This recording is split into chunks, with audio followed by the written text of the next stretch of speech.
So with that, I'm going to turn you over to Cathy. Thank you so much. Glad to be here. I'm going to talk about algorithms, what can go wrong, strategies, and a framework that I have introduced with my company, Orca, which is an algorithmic auditing company, to address problematic algorithms.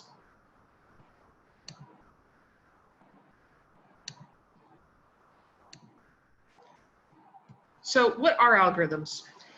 You know, people make it seem like algorithms are extremely complicated, sophisticated things, but I'm going to explain to you in a couple words what they are, so that you'll have no fear of them, which is actually one of the reasons we often see so much hype. We see hype because people want you to trust them and fear them. They are not actually that scary. So algorithms just predict success based on historical data. So they're just pattern matching. They're trying to say, like, what happened in the past? If this kind of thing became successful in the past, we will predict that this kind of thing will be successful in the future. Of course, you have to sort of say what you mean by success. And you have to have a lot of data if you want the algorithm to be good. I like to give the example of cooking a meal at my house. What does success mean in my house? Well, if I'm in charge, cooking a meal is successful if my kids eat vegetables. Not, of course, what they would define as success. So that's an important point that I'd like to make, that success is defined typically by the people who build the algorithm, who own the algorithm. So there's an element there of secrecy, there's an element of power that we will come back to many times in the talk. Another example of pattern matching is the Facebook newsfeed algorithm. So you get served news items on your wall, or your Facebook newsfeed, based on what Facebook wants to show you. And Facebook optimizes to success, as does every algorithm. And their definition of success is something that will keep you on Facebook longer. As you might not be surprised to hear, things that keep you on Facebook longer are things that make you upset, that make you disagree and get into arguments. It is not the definition of success most of us would have chosen. But again, there's that element of power. Who gets to define success is the people who own the algorithm. But anyway, just to remind you that an algorithm simply takes historical data and a definition of success, and it propagates the past to the future. It says, whatever was successful in the past, we will assume that will continue to be successful in the future. And that is what algorithms do. Now, where are algorithms popping up? The answer is pretty much everywhere. Algorithms decide who gets a job. They're hiring algorithms. Who gets insurance, how much people pay for insurance, whether it's car insurance, health insurance, life insurance. Who gets a loan, car loan, a mortgage. Who gets to be put in prison for how long, or who gets paroled, or who gets to go home before trial. Those are called crime risk scores. What is something worth? What will something sell for, like a house? I would argue that algorithms are essentially replacing bureaucracies. And in particular, they're replacing people.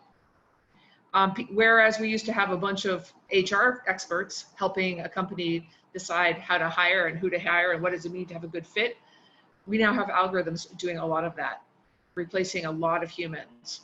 A lot of humans who consider their job part algorithmic, part craft.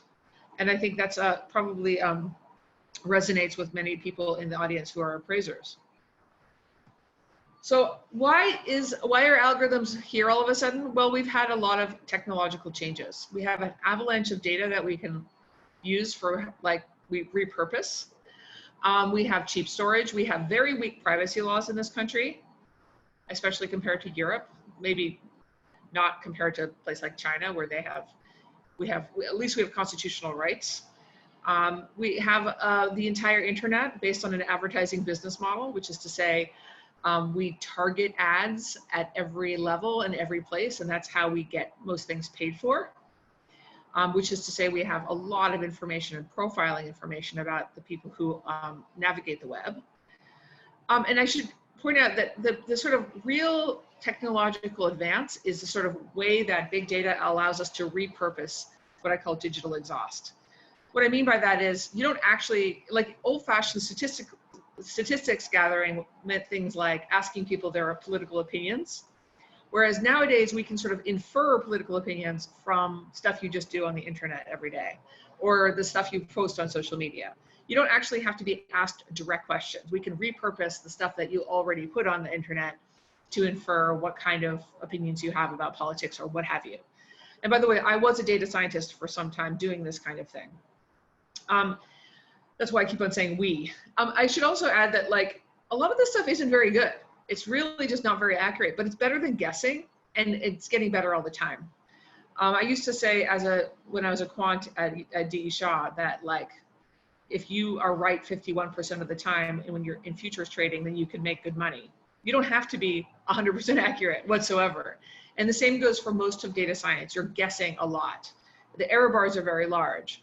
But because everything is sort of automated and once it's built, it's relatively cheap to maintain, then this sort of edge that you have is considered, almost always considered good enough, even though sometimes the harms that it casts on other people are quite severe. We'll talk about that next.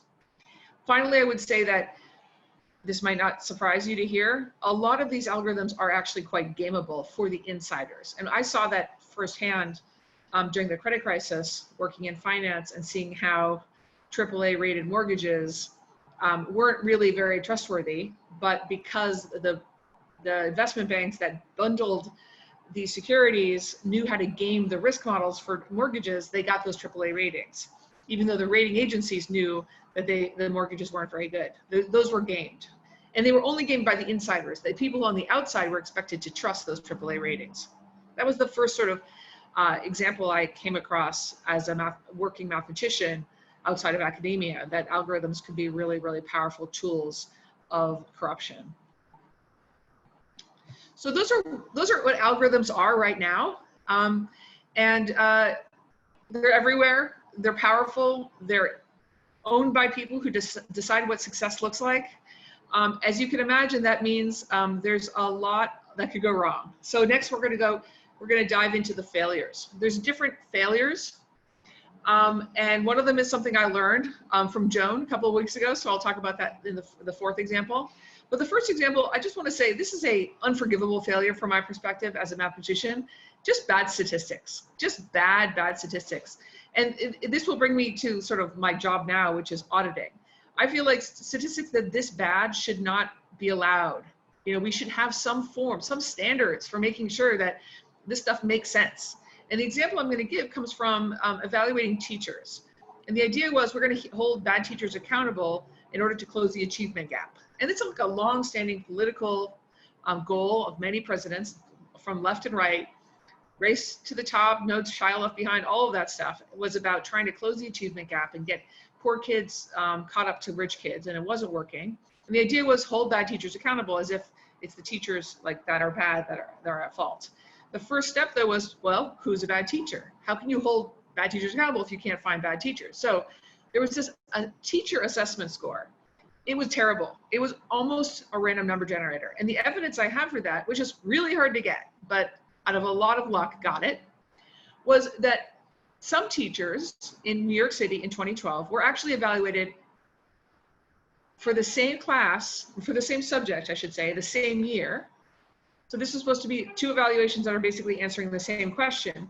But when you actually plotted them, the scatter plot, you realize that there was almost no relationship between those two scores. So what you're seeing here is these dots are each teachers. And the teacher that is on the bottom right corner, like on the bottom right corner, you'll see a few dots. Those are teachers that got nearly 100, which is really excellent score for one of their classes, and nearly a 0 for the other score, which is the other class. And these are the same, like these are both math classes in 2012 that they taught. So what you're seeing here is a very little relationship between these scores that are supposed to mean the same thing. They're supposed to ask the same question: is this teacher a good teacher? You see some relationship between these scores, but very little. And yet teachers across the country were being fired or given bonuses based on these scores. So it's very high impact, very bad statistics, should never have been used. So that's the first category, and that is really unforgivable. And then we have other stuff which is a little bit harder to catch: biased data, missing data, and intentional harm. Intentional harm, of course, can go from people doing stuff that they know they shouldn't do, but it makes it easier for them, to you know, the Boeing example of people actually gaming the what is it called, the emissions tests. But let's start with the bias data. So bias data comes, I'm going to skip to the next one. It came in the example with Amazon trying to build the hiring algorithm for engineers. The problem was that all of the engineers they had in their database were men. I mean, it wasn't entirely men, but it was dominated by men.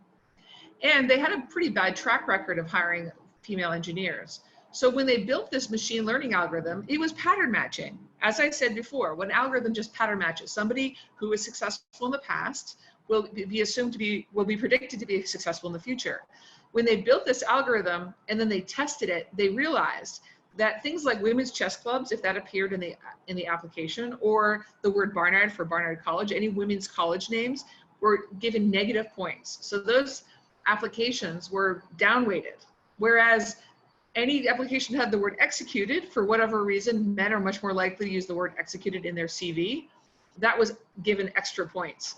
In other words, their algorithm was relaying sexism. And that, by the way, not to be clear, that wasn't the algorithm itself wanting to be sexist. What it was reflecting a bias in the culture at Amazon. That it sort of said, well, these women aren't going to be successful because women like people like this, i.e. women, were not successful in the past. Now, I don't actually know how Amazon defines success, because remember, anytime you build an algorithm, you have to be really precise about definition of success. My guess is, though, that they were talking through sort of generic definition of success, like who gets promoted, who gets raises, who stays for a long time. And if there's cultural bias against women, then we know that women will not get promoted as often, they will not get raises as often, and they won't stay as long. So those were all things that were sort of working against women. It doesn't mean that women weren't good engineers. It means that the culture itself was biased. So the data that reflected that culture was biased. Therefore, the algorithm ended up being sexist. I hope that makes sense. The next example I wanted to say is about missing data. Missing data is really, really hard to catch because you don't have it. Like, you literally don't know what you're missing. And this is I'm showing you an example of what we call crime data. I don't like to call it crime data because it's really arrest data.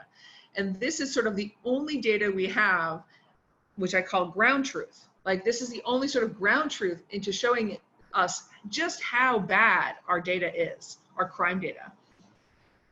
To the point where we really shouldn't, as I said, really shouldn't call it crime data, we should call it arrest data. And here's the evidence. We have marijuana use among whites and blacks. They're about the same. But for arrests, Black people are much, much more likely to be arrested for marijuana use. 3 or 4 times, or sometimes 5 times more likely. So if you think about, and if you just close your eyes and you think about all the crime that happens, rape, murder, pot smoking, whatever kind of other crime, and then on the one hand, that's on the left side of the screen, and on the right side of the thing, think about all the actual arrests. You'll realize that there's really not much of a connection between crime on the one hand and arrests on the other hand. Why am I mentioning this? Because we have an enormous amount of algorithms and high impact algorithms that rests on the assumption that crime data is a good proxy. I mean, arrest data is a good proxy for crime. And it's just not. And that is a problem. What it does is ends up propagating a sort of over-policing of Black neighborhoods. And we've seen that in the news a lot lately. This sort of what we call it institutional racism is being embedded in the data. And then that data is fed back into the system saying, hey, if you want, it's called predictive policing. Hey, if you want to look for crimes, go back to these same neighborhoods and send police to look for crimes. And then they end up arresting the same people over and over again, which propagates the cycle of missing data. So what I'm saying is there's missingness in all kinds of crimes, but the missingness is not equally distributed. The missingness is much more missing for white crimes than for Black crimes. And that's something that we need to understand because it's a question of justice. Finally, there's what I call intentional harm. So here's an example that I learned from Joan a couple of weeks ago, that we have this biased appraisal problem that is kind of impossible for the average person to know about. I didn't know about it. The idea is that there's some kind of deal between banks and people who need to buy affordable housing where their list price gets jacked up. That inflated price gets into the database, and then future appraisals are depend on these sort of comparable sales figures, which means that they're inflated. Then that gets embedded into the algorithm, which are called automated valuation models. They inflate this prices even they codify, if you will, that inflation, and then we have a feedback loop which ensues. And this, of course, is a problem because it's not true. Like, it's not reflecting value, it's reflecting a kind of gaming by the banks for affordable housing communities. But moreover, it creates this feedback loop which makes it harder and harder for people to afford housing. And that's a real problem in this country. As we know, it's a growing problem, and I expect it to continue to be a growing problem, especially since post-pandemic. So we have talked about what an algorithm is. We've talked about what kind of failures there can be, whether it's bad statistics or biased data or missing data or intentional bias. What are the strategies that we could take to fix these problems? Unfortunately, the strategies are like the list I have here is even longer than the list of problems. There is no single solution. There's no panacea for solving problems in this world of flawed algorithms. In part, that's because, to be honest, these algorithms failures are really useful for a lot of people in power. As I said before, this is a question of power. People in power find utility in their failed algorithms. They are taking advantage of them, even if there is harm. It's sort of somehow pushed away from their consideration. It's not their harm. Even yet, I sort of want to go through what we might think would help. So the first problem is that actually it's really hard to detect the harm. A lot of these things are scoring algorithms, as I described them, and many of the times the targets don't know how their scores are computed. And this is true for humans. If you go to a website, you're given a sort of proxy credit score. If you go to a Capital One website, they're going to decide what kind of advertisement to show you based on a sort of ad hoc credit score. And that might be only showing you really bad deals. You don't know. You didn't even know there was a credit score being given on you. One of the problems with secrecy in terms of algorithms is that mistakes don't get caught because there is no appeal system. There's no way of knowing a score. There's no way of appealing it, of fixing mistakes or even finding mistakes. This is especially true with false negatives with respect to hiring algorithms. So people who get filtered out of a job application process will never know whether that was fair to them or not. So that's called the false negative. So if they were perfectly qualified for this job, but they never got a call back, they will not be able to even know that. And neither will, for that matter, neither will the people who are using the algorithm to filter them. They won't know that they missed out on a good employee. So false negatives just get absolutely never detected. So it's an invisible harm. The next is that even if you know there's a harm that's been done, it's really hard to prove it, to even have evidence for it. There's so much opacity. And that's kind of I'm not sure whether that's a bug or a feature for many of these systems, because as I said, people in power like it to be hard to appeal. They like it to be hard to prove that there's a mistake. So even if you have access to the algorithm, like the code base, which most companies try to keep secret with IP laws, that probably won't be enough. You're going to need to be able to test the algorithm with population data. So I say this as an algorithmic auditor. I am hard pressed to audit an algorithm unless I not only have the code, but I also have a way of testing the code against the population of people that is sort of typically it's being used on.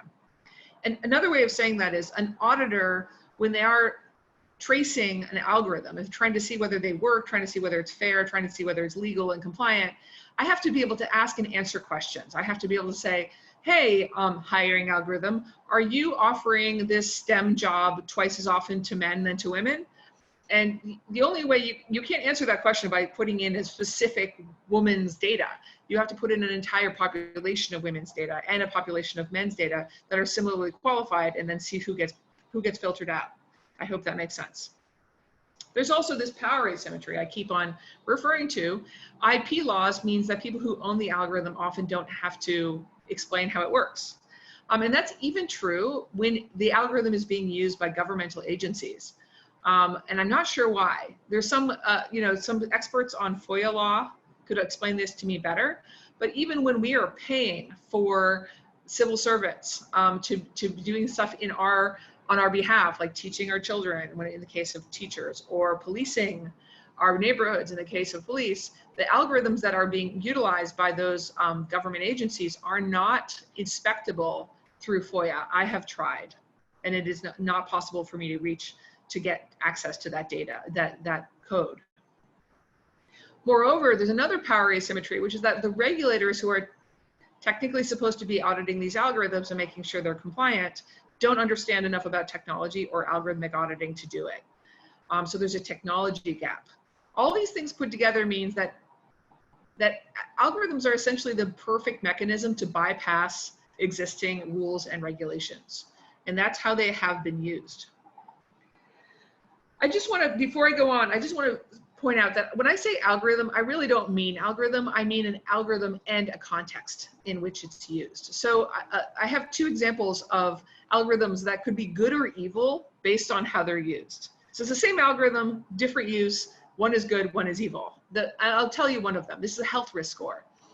Health risk scores, you could think of them as sort of like diabetes risk. Like, what are the chances of someone getting diabetes in the next 3 years? That's a pretty important question. And it's really useful for your doctor to have that score so that your doctor can say, hey, Cathy, I'm worried about your risk of getting diabetes. Let's give you an A1C test and make sure that your A1C levels look good. And if not, we'll put you on metformin or whatever it is. That is a scenario that many sort of precision medicine people will tout as like, this is the future of big data in medicine, and it's wonderful. And it is wonderful to imagine that. But here's another thing we can imagine, which is actually happening. LexisNexis currently sells a product called the Socioeconomic Health Risk Score, and they advertise it as not using HIPAA protected data, which is to say it's not using sort of protected data. It's only using scrapable data and stuff that is publicly available about humans, but it basically comes down to a diabetes risk score. And the problem is that they sell that data not to your doctor, but to your insurance company, which means that your insurance company could completely legally decide that you are too much of a risk to give a good insurance plan to. And I believe, and again, I'm not a lawyer, but I believe this question of whether you're going to get sick using non-HIPAA related data is legal for insurance companies to use, notwithstanding the sort of pre-existing condition clause that we currently have. I think we have still. Another example of how an algorithm could be good or bad, and by the way, should just finish off by saying that is an evil use of an algorithm, and I don't think it should be legal. So we have the same exact scoring system, which is, are you going to get diabetes prediction, being used either for good if it's your doctor or bad if it's an insurance company. Recidivism risk scores are another example where you're trying to predict whether someone's going to get arrested. And I'm just writing a Bloomberg column about this today. Usually it's being used in an evil way to sort of punish people, pre-punish people, because they fit a description essentially demographically of people who will in the future get arrested by police. Questions like, do you have a mental health problem? Do you have an addiction problem?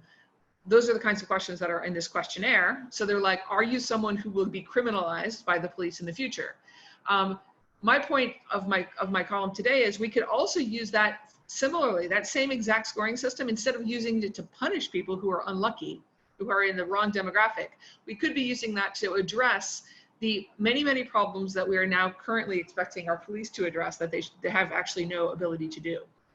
So the upshot of this slide is that algorithms are not the things that we have to worry about. It's the way an algorithm is used that could be problematic or it could be good. What I find is that what we need to do is we need to ask the question, like, for whom does this fail? For whom does this algorithm fail? Who gets hurt? And the answer is usually the people that are the least powerful.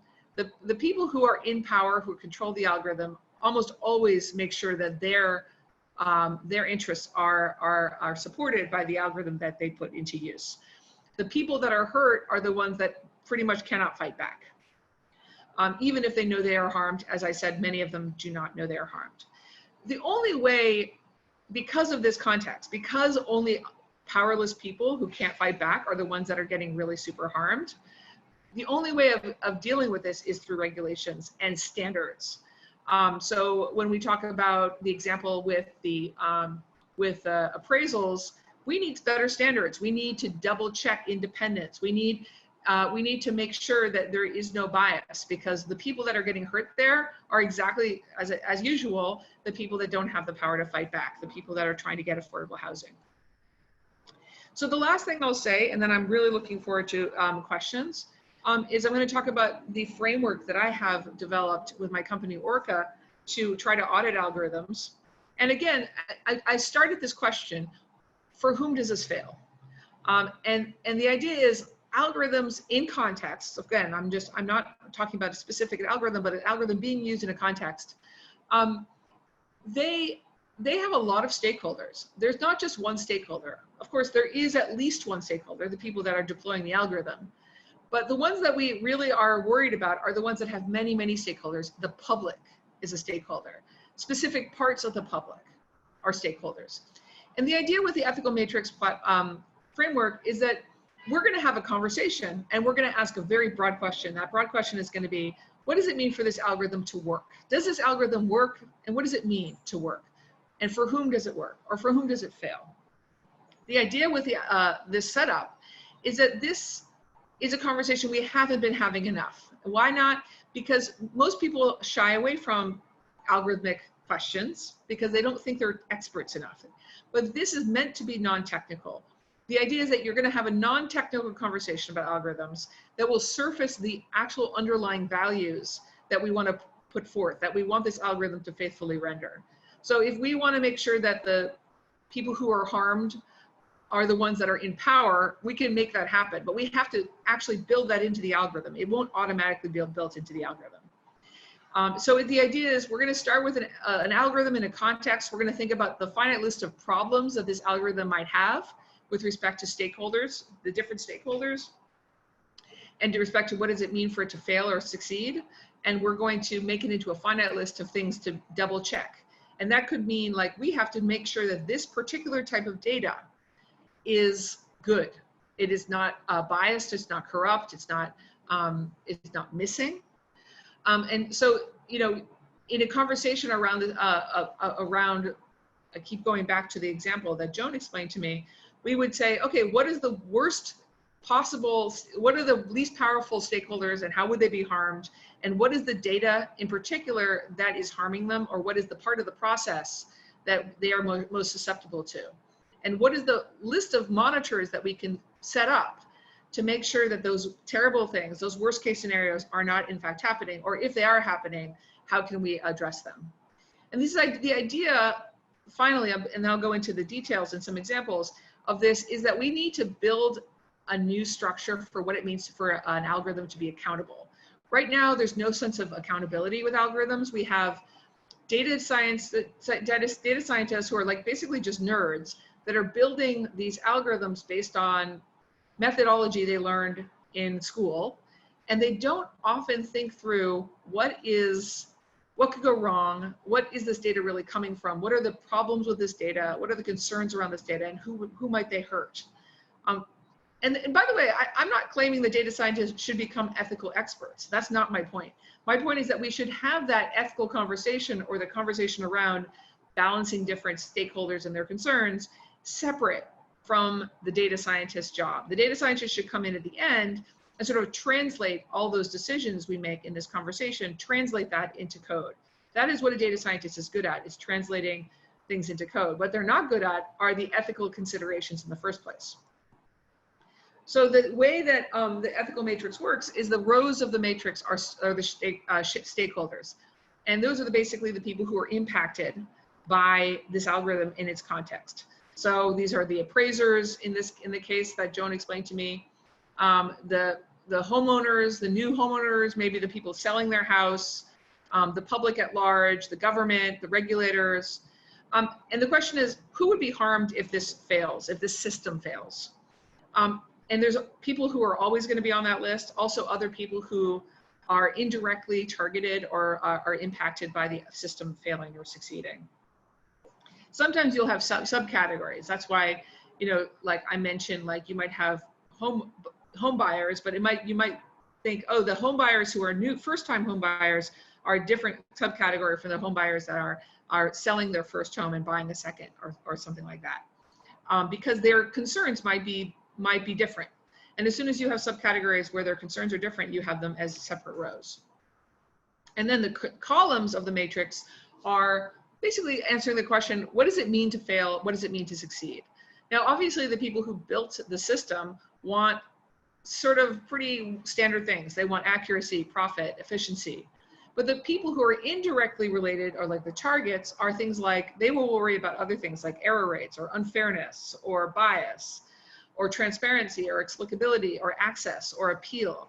There's all sorts of different concerns that might come up in a given context. And I want to give you a couple of examples of the ethical matrix. So this is a crime risk score. I mentioned this before. And this is a algorithm, this is an ethical matrix that is really not mine in particular. It's a sort of a reflection of the conversation that has been happening around this particular crime risk score called Compass. ProPublica, which is a journalism outfit in New York City, they did a sort of an audit of the Compass algorithm, and in particular its use in Broward County, Florida. And what they found was that Black defendants had much higher scores, and they were much more likely to be having false positives, which is to say they had a high risk score, so a high sort of chance of getting rearrested, but they didn't actually get rearrested. And so the idea is we have, as you see along the rows, we have the different types of stakeholders. The court system itself is a stakeholder in how to use crime risk scores to decide sentencing. The defendants are obviously a stakeholder, but I've divided them into Black defendants and white defendants because that's what ProPublica did in their discussion. The public has an interest in public safety. So that in particular, the public wants to make sure that we don't let people out of prison that go on to, you know, attack people. And then North Point is the company that actually built the algorithm. And what you see here is that you see a red box, meaning this is a problem. Yellow box means like, well, we have concerns, but maybe it's not an existential concern for this process. And then green means that we're okay with this. And what I've done, and I've added my 2 cents here, I added a column, which is the data quality problem. And I told you about that earlier, which is to say, I don't think we really have crime data. We have so much missingness in crime data that I don't think we should be using. We should not be using that crime data in order to decide whether someone should be in prison longer, because it's not good enough data. So I have that as my final column. And by the way, one of the things that I like to mention is that we fill in this the ethical matrix with a Rawlsian philosophy, if you know what I mean. So Rawls is the philosopher who had this idea of the veil of ignorance. The idea was you have to decide whether something's fair. Well, what you need to do is you have to sort of pretend that you are born into society, not knowing which you are. Are you a peasant or are you a king? And if you were born into society and you think it's fair, no matter who you're born into, no matter whose perspective you have, then that means it's really fair. This is kind of a reversal, a flip, if you will, of that Rawlsian philosophy. Instead of not knowing exactly who you are, the idea is you fill out this row, assuming you are representing that stakeholder. So the court is filled out, that row of the court is filled out, assuming you are the court. So what do you think is okay? What do you think is a problem? And my claim is that the court should think that the data quality is a problem. And by the way, I do have one mistake in this ethical matrix. I actually think the court also should care about false negatives. So false negatives is green here. I don't think that's really true. I have spoken to judges, many judges, who use these crime risk scores, and they worry about false negatives. That is what they worry about, because they worry, as the public does, that they will let somebody out who will then go on to commit a violent crime. So that should be yellow, if not orange. Okay, I hope that makes sense as an example. I have another example here. This is for a child abuse algorithm, and it's pretty complicated. I won't go into it in detail because we don't have time, but I just want to emphasize one point here, which is that, as you might not be surprised, because I'm talking about ethics, I use the word ethics, there are ethical dilemmas, and they are embedded in algorithms. But without a framework like the ethical matrix, it's really actually hard to know that you're doing that. So this is a crime risk score. This is not a crime risk score, sorry. This is a child abuse hotline. And the idea is people call in to a child abuse hotline, and depending on the score of that family, knowing the history and everything about the family, either a social worker is sent out to look after the child, or a social worker isn't sent out. They don't have enough social workers to send out for each call. Well, I mean, that's a standard thing, and it was solved with an algorithm. And if you want to know more about this, there's a book called Automating Inequality by Virginia Eubanks that has a chapter on this. But what I want you to focus on is the stakeholder row called children. So children obviously are a stakeholder in the child abuse hotline because they're the victims of child abuse. And they are concerned, I claim, both about false positives and false negatives. And I just want to think through that. False positives for a child is when they are removed from their home because their parents are suspected of abusing them, but they're actually not going to be abused. And that happens, by the way. That happens for a lot of reasons. The most obvious reason is that there's a lot of confusion between what constitutes abuse and what just constitutes poverty.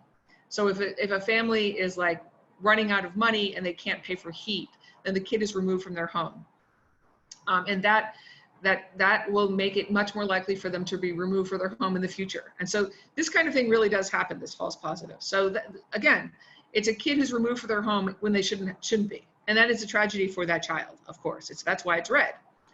Now, but false negatives is a different kind of tragedy. That's when a child should be removed from their home because they are being abused, but nobody comes to get them. Nobody finds them in time. So you see those two red boxes sitting next to each other, false positive, false negative, both for children. And I would ask you the question, how many of one would you trade for another? I mean, I'd argue that the false negative is a worse problem than a false positive, but the false positive is also a tragedy. How many would you trade for one for the other? What is the number? Like, what's the ratio? And the answer is nobody wants to answer that question, right? And that's true. Of course, it's a very difficult question. But my point is that question is being answered by that algorithm. I talked to a data scientist who built this algorithm, and I asked them, well, what is your ratio? And they're like, oh, we didn't think about it. And that's exactly the problem. We are not thinking about accountability. We're not thinking about the implicit trolley problems. This is basically an ethical trolley problem. We aren't thinking them through because we're just asking an algorithm to solve those problems for us. So, last example I want to give, I think this is the last example, yeah. The last example I want to give is an algorithmic process that I audited in Washington State. This is the DMV, the Department for Motor Vehicles. They give out licenses. And because of the Real ID Act, which is a federal act, they have to sort of guarantee that any given person only has one license. Now this actually does get confusing when in the case of identical twins, because identical twins look similar and they're different people, so they each have a license. But in general, what the DMVs are required to do is to use facial recognition technology to guarantee that any person getting a license isn't already in the system. And it's not a perfect algorithm. You might have heard that facial recognition technology has all sorts of problems. In particular, it works a lot better for white men than for black women, for example.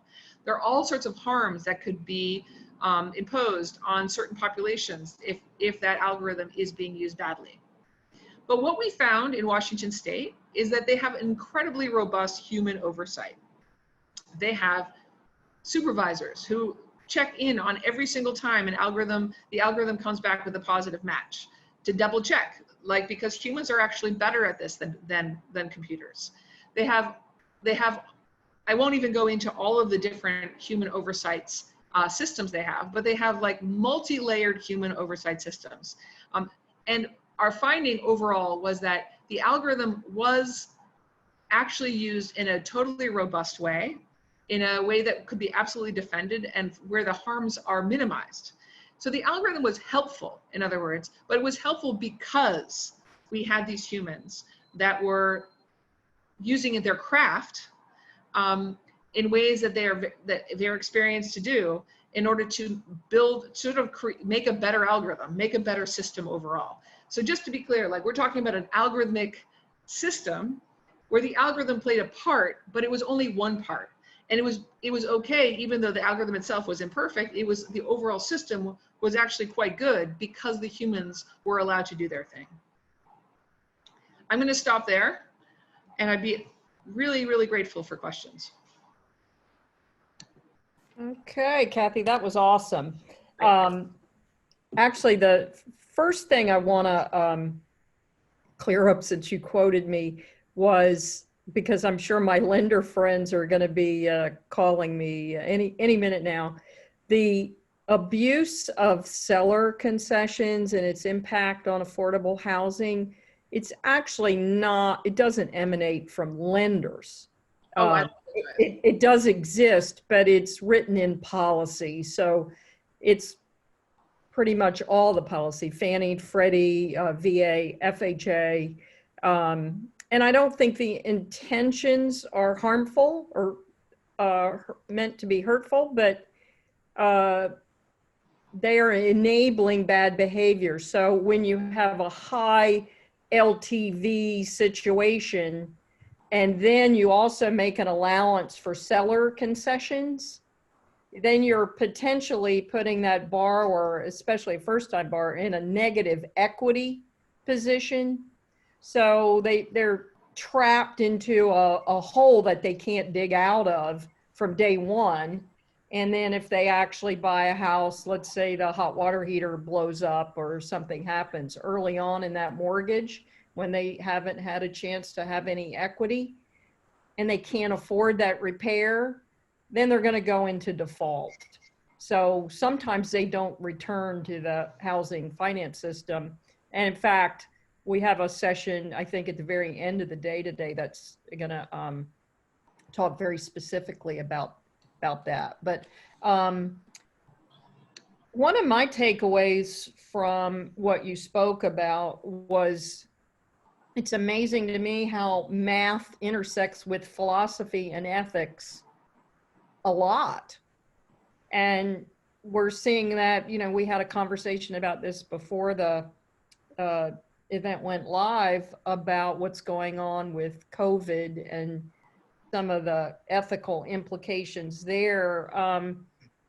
Are you a little disappointed in what you're seeing with the abuse of statistics and algorithms on the current affairs? Yeah, I mean, there's a combination of disappointments I have. If you don't mind me, I'll categorize my Yeah, go ahead. It's timely. Yeah. There's a lot of well-meaning public health experts and epidemiologists who are giving us so many different numbers that change so quickly. And it's really not their fault exactly, because this is exponential growth. Like, the idea is if every person who's contagious infects 3 other people, which is what we were looking at when it first showed up, when we were not doing any social distancing, not wearing masks, etc. It was 3. It was maybe 3.5. On average, that was the number of people infected by one contagious person. And at that rate, and the sort of life cycle is a few days, like maybe a week and a half at most, every week and a half, you're going to get multiplied by 3.5 the number of people sick. That is an exponential growth that grows incredibly quickly. And the modelers were kind of allowing themselves to be coaxed into sort of predicting deaths. And the problem with that is if that number 3.5 is true, well, then you have 2.2 million deaths in the United States pretty quickly, because basically everyone's going to get sick, like obviously. And then if you take a mortality rate of like 1%, which is approximately what we think it is, then that is 2.2 million people, assuming that 2/3 of people get it, which is 2/3 is around what we expect will happen if there's no stopping it. Well, but then when we start practice social distancing, that number went from 3.5 to less than 1 in New York City. And so then we're like, oh, wait, never mind. We're going to backtrack. We're going to have 60,000 deaths. And then as soon as you say that, people are like, oh, in that case, we can start going out with our friends some more. And then we're like, oh, wait, in that case, it's going to be 2. And that we're going to go back to 500,000 deaths. And like, it is just wavering all around the place. And I just don't think it's very useful. So I'm disappointed that the messaging is so bad. Because I claim that if we had refused as an industry, modeling industry, if we refused to say, here's how many deaths will be, and said, instead of talking about future deaths, let's talk about behavior now. And here's how we reduce risk. This is how we reduce that number from 3.5 to less than 1 and keep it there. It's up to us individuals. Here's how we behave. That would have been a better message. Instead, so that's my first type of disappointment, is like, oh, the messaging was terrible. The second disappointment, of course, is that once people have had sort of the cover of this disappointment and this changing data and changing advice, they're going to just actually not care at all and do whatever they want, because they're like, I don't know what to think. I'm going to throw up my hands and just do what I feel like doing. That's a different kind of disappointment, because it's like, now you're not even trying, and you're saying like, oh, sorry, you failed me. And then there's a third kind of disappointment, which is what you're seeing in Florida and other places, where you actually have suppression of real health data. Like Florida simply will not give its hospitalization data anymore. And that's a problem. Yeah. And there's been a lot of suppression of nursing home deaths. And that kind of suppression doesn't help anyone. It doesn't help us stave off illness and death. It actually makes things worse. So if you don't mind, that's my list of 3 kinds of disappointments I've had. And it's quite intense and quite bad, and we're not done. Yeah, and I think we're all feeling that. So let me bring it back to some housing finance questions specifically. So I was just reading a book about algorithms and what can go wrong. And one of the examples they gave was an Airbus, I think flying to France or something, had some catastrophic failure. It was on autopilot, and several hundred lives were lost because when the pilot had to take the plane off of autopilot, they no longer had the experience. They learned it back in training when they were in simulation. They didn't have the experience to be able to handle the airplane. We're in a similar situation, I think, with the appraisal community. We're so excited about math and algorithms and AVMs that the only thing left after you have waivers is the really hard stuff. So there's some real ethical situations there too, with naturally the fees are going to go up to the underserved markets where some of the very complex properties are, and that creates a problem. So any thoughts about that? Yeah, I think you're absolutely right. I mean, and I can I just add that I think we're getting further in that direction, what with like everybody working from home, doing everything on Zoom like we are today. Right. Like banks, I feel like ATMs are going to close because we don't use cash anymore. Like we do Venmo and we do pay apps. Like everything has become online. And once that's happened, it's all algorithms all the way down. And then the question becomes, well, what if one of the algorithms just stops working? Who will actually know how to step in and replace that system? And the answer is very, very few people. Of course, that's unlikely because we have these systems, they seem to work. We have probably multiple systems in many cases, not always. I think the larger and more sort of universal problem, and I think anybody who's ever coded anything on a computer will agree with me, is that code isn't good. Like there are mistakes. There are real mistakes at the bottom of every single code base. And the question is, as we rely more and more on all these systems, those mistakes are just going to propagate throughout our culture, and forever. And who is ever going to go dig down into that code base and figure out what's wrong and how to fix it? I mean, my brother, by the way, is a programmer, and he rewrote the air traffic control system. He rewrote it from Fortran to C. That was his job for like 20 years. And if you ever ask him, he'll say, "I know I'm never going to fly again." It's a joke, by the way. He's a really good programmer. But like, he's one of those people that actually did say, "I'm going to look at this ancient code because no one's around who can actually understand Fortran anymore. So I'm going to rewrite this in a more recent programming language." And that's for the air traffic control system. It makes sense. They did that. Very few systems will do that. Very few systems will do that. So we're going to have sort of code bases that literally no one remembers how to write in, and no one knows how to maintain, and they are going to have problems, and nobody's going to know what to do about them. And it's a science fiction story that we're about to live in. Yeah, I think I'm not going to ask you what code nuclear power plant control panels are written in. I don't want to terrify everybody. Let's see. Can you talk a little bit about, there's so much hype around big data.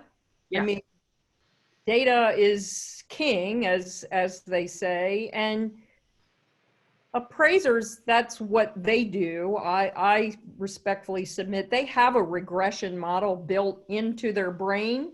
Yeah. The minute they walk into a house, they have experience knowing that that fireplace is going to contribute X to this property or whatever based on years of experience. But Sure.